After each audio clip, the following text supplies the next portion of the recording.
Hey guys, and welcome back to the channel. Or, if you're new, welcome. I'm very excited for today's video.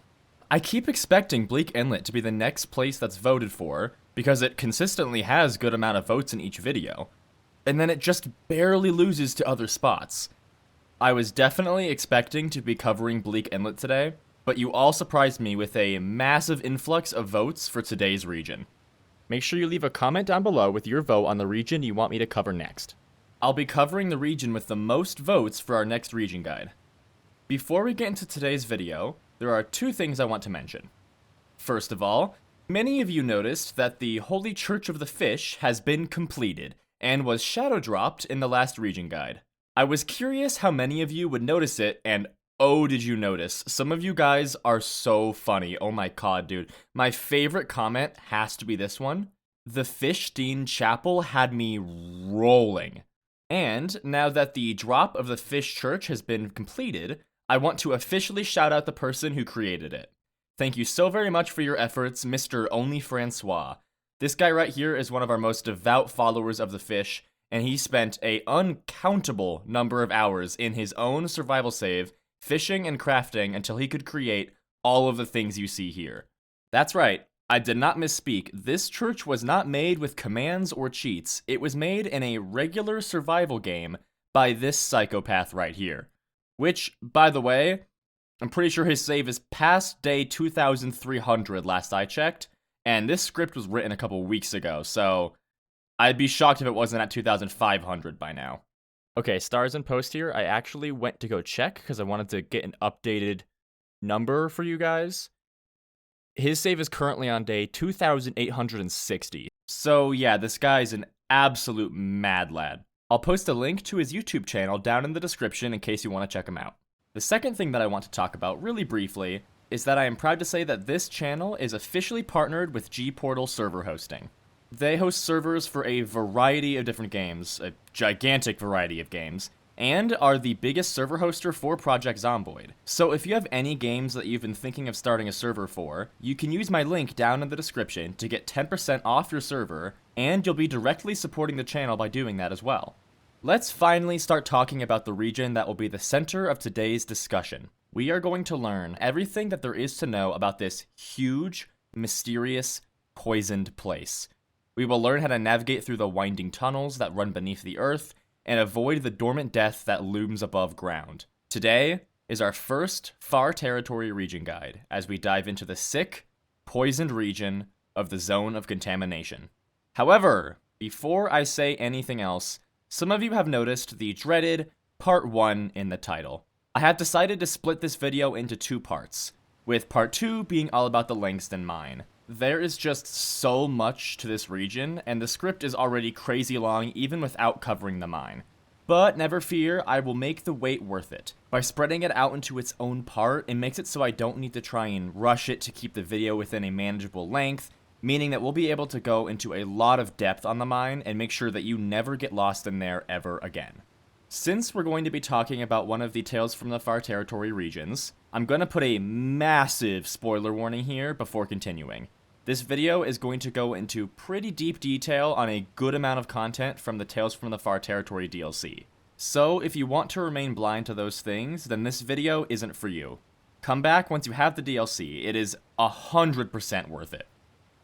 As always with these region guides, I will be intentionally leaving out smaller, less important details, so as to not completely spoil the sense of exploration that comes with being in a new region. These guides are simply to help you know where you are, and so that you can know what you absolutely shouldn't miss. We're going to first go over why one would go to the Zone of Contamination, then we'll talk about transitions to and from the region. After that, we're going to talk about Glimmer Fog, then the pollution in the region, and finally, we'll make our way through the region together and visit all of the key areas. So, without any further ado, let's dive right in. Okay. So, why would one want to go to the Zone of Contamination? Well, setting aside the obvious answer of you have to for the Buried Echoes tale, I would say that there are two main reasons: loot and spectacle. This region is absolutely swimming in industrial areas, meaning that there are a lot of high-value loot and tools that can be found in abundance throughout the region. This region is also home to some of the most unique and fun structures that the DLC produced, in my opinion. A smaller thing is that the Zone of Contamination is the only region that you will be able to find the miner's clothing set, and also the only region that the chemical boots will be useful in. Let's talk about the transitions. The first one will be the one that leads from Transfer Pass, and the second one goes to the cave system that connects all of the Far Territory regions. We'll be taking two paths during our walkthrough later, one starting at each transition. You'll be able to find the Transfer Pass transition easily by just following the train tracks in Transfer Pass, but I'll guide you to the other transition as it is a bit more off the beaten path. So meet me at the Transfer Pass transition. From here, you'll want to almost immediately follow this path that you can see to your left. It will take you over this little marsh area, towards this rock climb, and then start to bring you down into this valley. Once the pathway opens up into the valley, follow the left wall of the region, and you'll eventually find yourself at a frozen river that runs from the waterfall in front of you and into the left wall. Follow the river into the wall, and you'll quickly find a cave opening. This is the transition cave system, so remember this place for when we come back to it later. Time for us to talk about something that will be revisited in every other Far Territory region. When in the Far Territories, you are likely to run into an entirely new weather phenomena, one entirely unique to the area. What first seems like a heavy fog soon starts to give signs of something more ominous. Despite it being daytime, the familiar blue, green, and pink hues of the aurora haunt you from the fog. The sounds of unstable electric charges start to flick and clap from all around you, and you see flashes of light crack through the fog briefly. You have been caught in Glimmer Fog. Glimmer Fog is a new weather type that is unique to the Far Territory regions. Put simply, Glimmer Fog is a daytime aurora, but it has far fewer risks and effects than a regular aurora does.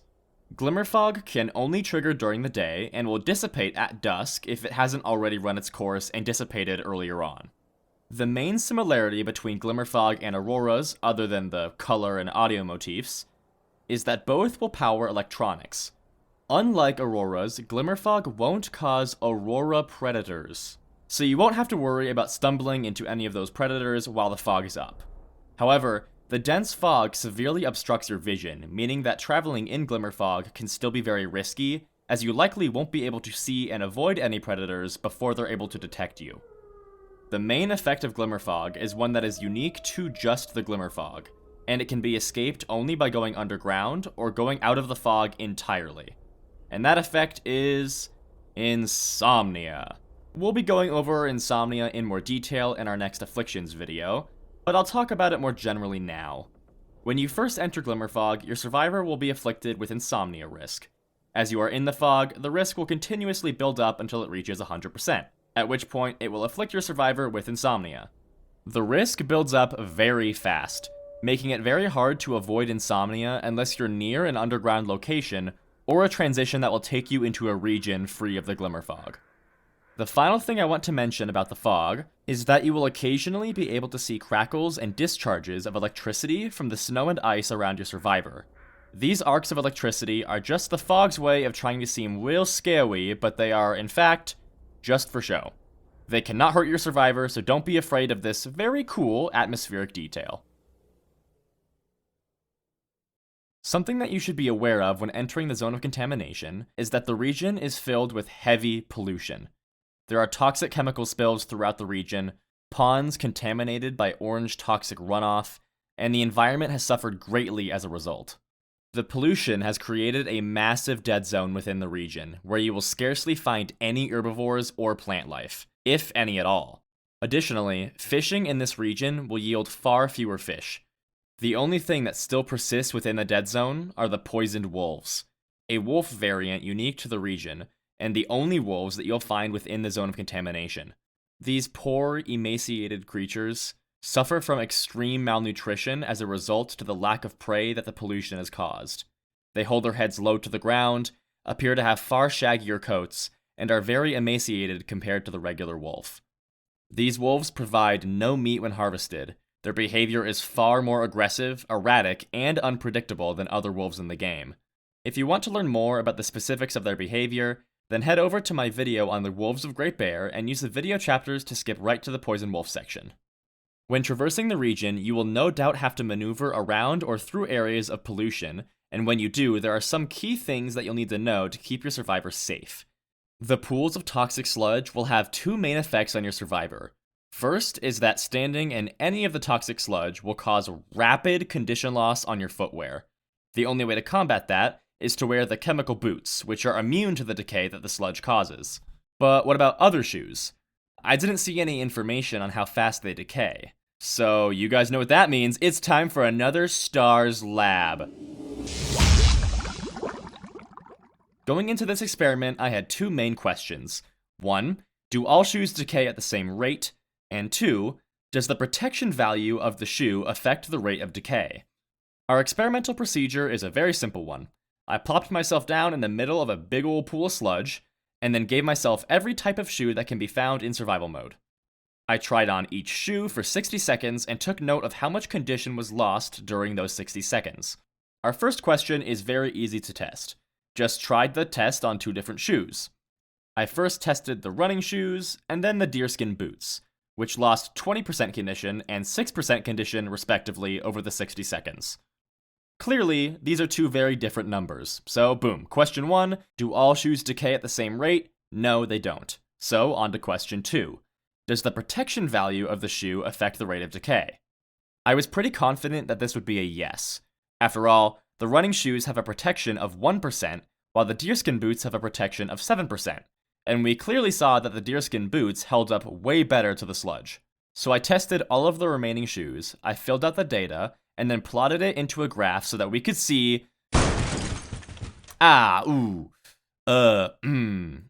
Okay, so... While there is sort of kinda general curve based on the protection, it's quite clear from looking at this graph that the decay rate isn't really based on protection alone. In fact, I believe that the way this works is that each type of shoe was just given its own individual rate of decay, with the protection value as maybe a loose guideline. The sad thing about this conclusion is that it means that there is no real convenient rule to remember the decay rates. You'll simply have to reference a table for it. If only somebody had that table. Anyway, the other effect of the sludge is one that I'm kidding. Here's the table for shoes and their decay rates organized by least durable to most durable. As you can see, running shoes are easily the worst shoes, and the best ones, other than the chemical boots, are the ski boots. The final thing that I will say in this STARS lab is that, although we just spent a bunch of time learning this, you will likely never really need to know it. There are little to no places where you will have to go through the toxic sludge. It can and should almost always be avoided. But hey, if for whatever reason you have to go splash in the sludge, then you know the best shoes to do so. The other effect of the sludge is one that will start to affect your survivor even if you aren't directly on the sludge itself. Being near the polluted pools will afflict your survivor with chemical poisoning risk. After doing some testing to see what the buildup rate of the risk is with regular shoes, no shoes, and chemical boots, I can say with confidence that the chemical poisoning risk will continue to build up while your survivor is close to the sludge at a rate of about 3.6% every in-game minute, which is 5 seconds. This means that it only takes about 139 seconds to go from 0% to full chemical poisoning. The main effect of it is that it reduces your maximum condition by 20%, meaning that it will take 5 stacks of the affliction to kill your survivor. And if you're hanging around the sludge for over 10 straight minutes, then I don't know, buddy, that's on you. That being said, of course, it is still best avoided. If you want to avoid the risk altogether, the only way to do so is to wear the respirator while near the chemical spills. Having this knowledge means that you will be completely immune to all effects of the toxic sludge if you're wearing the respirator and chemical boots. Chemical poisoning risk will start to fade after 30 in-game minutes of being away from any source of poisoning at a rate of minus 10% per hour. There are some other smaller details about chemical poisoning, but we'll go over those in our next affliction video. One final thing to mention here is that there are some areas that have been spared of the direct effects of the pollution. The dead zone is focused primarily in the center of the region, meaning that the outskirts are able to thrive a little bit better. Some areas of the region, primarily the hills in the northeast and the cliffs and valleys in the southwest, have held on to some of the beauty that the region once had. If you're in need of some herbivores to hunt, or even a bear, you might find them along the outskirts of the region, along with far more harvestable plants. Alrighty guys, onto the exciting stuff. Let's get started with our walkthrough of this region. We'll first be following a route that heads north from the cave system transition. Then we'll return to the transfer pass transition and follow the tracks into the heart of the region and its dead zone. During that second route, we'll also make a couple deviations from the path to explore a few things in the northeastern hills. So let's get started. Meet me at the cave system transition. This route is going to involve a lot of walking because we are only going this way to reach 3 locations, but one of them, and you'll soon know which one, is very important to know about. The first thing that you'll see here is the enduring waterfall, which we now have to climb, walking up here and over to the fallen tree bridge. Go across it and then follow this path to the right, keeping an eye on the cliff wall for this opening. Into this little cave, which is one of the Far Territory's whitewashed caves, as I call them. I call them this because of a very interesting texture bug that is very prevalent in this cave and many others in the Far Territories, where everything becomes very pale and white inside the cave. Anyway, follow the cave, which will bring you up behind the waterfall and then spit you out on the top. From here, walk over this little hill, but stop when you see this path open up in the rocks in the distance. As you approach the path, the sudden lack of trees will indicate that you have entered the dead zone. Once you reach the top of the path, you'll be faced with the full horror of the region. A scarred landscape filled with dead trees and pools of toxicity. From this spot, you get a sneak peek at the region's main attraction, the concentrator. But we won't be approaching that just yet. Instead, follow where I go to the right and you'll find a road. Turn left and you'll see a trailer. This trailer, while small, has the potential to spawn quite a spread of high-quality loot, and it serves as a very good landmark to find your way back to the river from the dead zone. Alright, now meet me back at the little hill that we first spotted the path through the rocks from. From here, follow the river upstream until you see this little itty-bitty waterfall. This is our sign to deviate from the river. Look for this pathway to the left of the waterfall, and walk through it. Once you get up to the area on the other side, you should be able to spot a small canyon-like path across the opening. We have now arrived at the Miner's Footpath. And as you pass through it, you'll be able to quickly spot the first of this video's entrances into the Langston Mine. We won't be venturing in quite yet, but from here on out, I'll be referring to this as the back entrance. But don't stress too much about remembering it super exactly. I'll go over all the entrances once we handle the mine in the next video. Let's head out for the final destination. Walk through the other side of the Miner's Footpath and go up on this rock climb. Once you get up, follow the left wall of the region, and stay with it for a good while and you'll eventually reach the unquenched extraction. Make your way down to the water and then walk up to the giant pipes. These pipes trail off into the distance and lead back to the concentrator, so this can serve as another way to reach there if you so choose. But, once again, we'll not be going over there on this route, and instead I want you to look past the pipes for this fallen tree arch. Walk over to it, and you'll reach the old corral. This place won't have too much loot, but may have a fire barrel, and can serve as some good emergency cover if need be. Now it is time for the bulk of our journey today. Meet up with me at the transfer pass transition once again. You'll immediately be able to see a road that follows alongside the train tracks, and we're going to follow it for a pretty decent distance. Just be ready. Once you pass these train cars, you'll be entering the dead zone and have to pass your first toxic chemical spill. There are plenty of ways around it though, so find whichever one works for you and continue to follow the road. After a bit, you'll reach yet another chemical spill right as the path opens up into a massive, decimated clearing that houses the concentrator. As you make your way around the spill, you should be able to spot a small cluster of buildings over here. Head over there and you'll be at one of my favorite location designs in the entirety of the Long Dark. Welcome to the Idle Camp. There are 3 main buildings here, 2 cabins for lodging, and the mess hall. This location is stacked as far as potential loot goes, and on top of that, the way that the buildings are designed are so perfect for capturing that summer camp feel. The mess hall, the cabins, the decks that connect them, it all just feels so very campy. On top of that, everything being upturned, dusty, slightly falling apart, it really helps add to the making this region feel Oh, hi Mars. Apologies, my cat invaded my recording blanket. As I was saying, it's just an amazing atmosphere that really helps to make the region feel spooky and abandoned. Made a shell of its former self long before the first flare even happened. This is 100% a location that is worth visiting. Once you're ready to move on, exit the camp, turn left, and head back a little bit towards this train car. Once you get near it, you'll be able to see a foot trail open up. As you walk up this trail, you'll be able to notice the return of a lot of plant life. This is because we are now entering the northeastern hills that we talked about before. You'll eventually find yourself at a fork in the road, which we'll want to take to the right. This will lead you along a road and up to a group of ruined houses known as the Boss's Settlement. This place will have some small patches of loot and possibly some small game nearby. When looking around, you should be able to spy this bridge. If you cross it and look along the wall to your left on the other side, you'll be able to spot the scaffolder's hideout, a small cave that might have a couple containers in it. Once you've finished up in this area, meet me back at the split in the path from before, but take the left trail this time.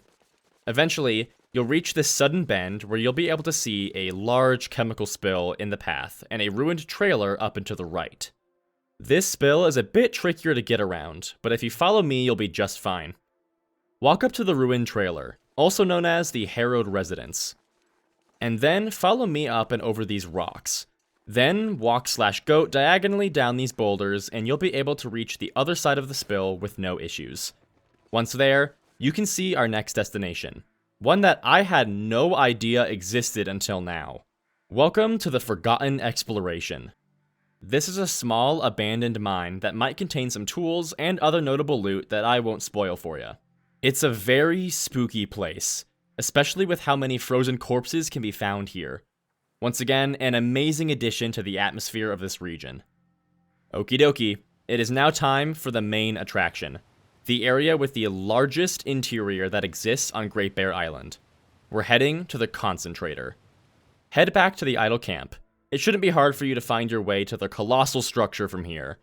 Follow the road, go around this chemical spill, and then swap off the road and go down to the tracks to avoid the chemical spill that's around this checkpoint here. Once you've passed that, you'll have arrived at the concentrator buildings and surrounding warehouses. This area is extremely fun to explore, so I won't give away too much about each individual location. We're instead going to go to a bit of a bird's eye view, and I'll give you guys some general info about the area. There are 3 main sections: the concentrator buildings, warehouses, and the train station. Each of these sections have abundant opportunities for a wide variety of all types of supplies. Check each one thoroughly, but be cautious and aware of your surroundings.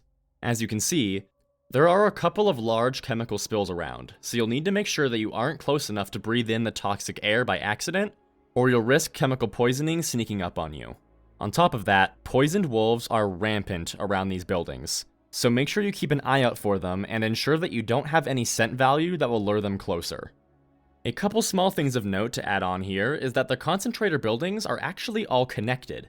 As you can see here, there are chutes connecting the buildings that you can crawl through to traverse between them. When inside the main part of the concentrator, check every nook and cranny. There are some sneaky paths that bring you to little ledges and rooms that contain extra caches of loot for you. This next note is going to be mostly important for the part 2 video, but we'll review it there too, so don't worry too much, you don't have to take notes or anything. The concentrator building serves as an access to not 1, not 2, but 5 entry points into the Langston mine. When exploring the building, there will be a chute that heads down into the mine that we will very creatively refer to as the chute entrance. Additionally, you can find an elevator shaft in one of the buildings, as well as an elevator cable that you can climb down. This cable leads to 3 different entrances, one on each floor of the mine. We'll be referring to those entrances as elevator entrances A, B, and C, with A being the highest and C being the lowest. The final entrance is reached by going to the top of the main concentrator building and exiting onto this bridge, which takes you over to the entrance you can see here in the mountainside. Although that entrance will likely be locked as you need to reach a certain point in this region's tail to get through it. To give it a properly dynamic name without spoiling anything, we'll call this the finale entrance to the mine. And now the final thing to note about this area of the region. You may have noticed the long line of pipes that stretch into the background. Some of you may already know where this is going, but these are the very same pipes that connected back to the unquenched extraction, so you can use that as an easy way to connect back to the other path that we took. To finish off our walkthrough of the region today, let's take a quick look at the pit mines that are next to the concentrator. It's a very sad sight, one that really punches you in the gut with the mistreatment of the land and the state it was left in. There are only 3 things to take notice of here.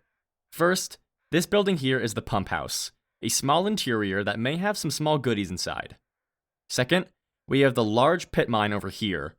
While there may be some loose loot around and a couple of large trucks that can be looted, you need to be careful to avoid the toxic sludge and make sure that you don't get chemical poisoning while looting. But the main reason that this pit mine is important is that it has the final entrance to the Langston mine, which can be found right here against the mountainside. We'll be referring to this as the pit entrance. The very last thing that you'll need to know is that if you follow the road, you'll end up back at this trailer, which, if you remember, is the same one that we reached all the way back in the first route of the walkthrough just after we climbed up the waterfall. So you can head over there to connect back to that path if need be. Alrighty guys, that's it for today's video. Thank you all so much for watching and making it through to the end of today's video. And thank you all so much for 9,000 subs. I know that I'm a little bit late on that at this point, but I really appreciate your patience, and I promise I'm doing my best to get content out to you guys. We're getting closer to the 10K goal every day, and I'm so very grateful for each and every one of you. This region is a very big one, and it's full of interesting spots to explore, loot, and experience. There are quite a few spots that I didn't mention that are waiting for you to discover, so make sure that you explore off the beaten path when you see an interesting area. Once again, I'm very sorry that this ended up needing to be a 2-part video, but it would have been such a long video, and I didn't want another crazy delay like it took for the Hushed River Valley guide, although, at this point, there kind of was a crazy delay, but it would have been worse, so, yeah. I will still be using this video to collect votes for the next guide, so make sure that you comment the region that you want to see covered next. If you liked the video, then like the video. It helps out the channel a lot. If you want to see more videos from me, then grab the nearest fish and slap that subscribe button. Thank you all so much for watching, and I'll see you in the next one.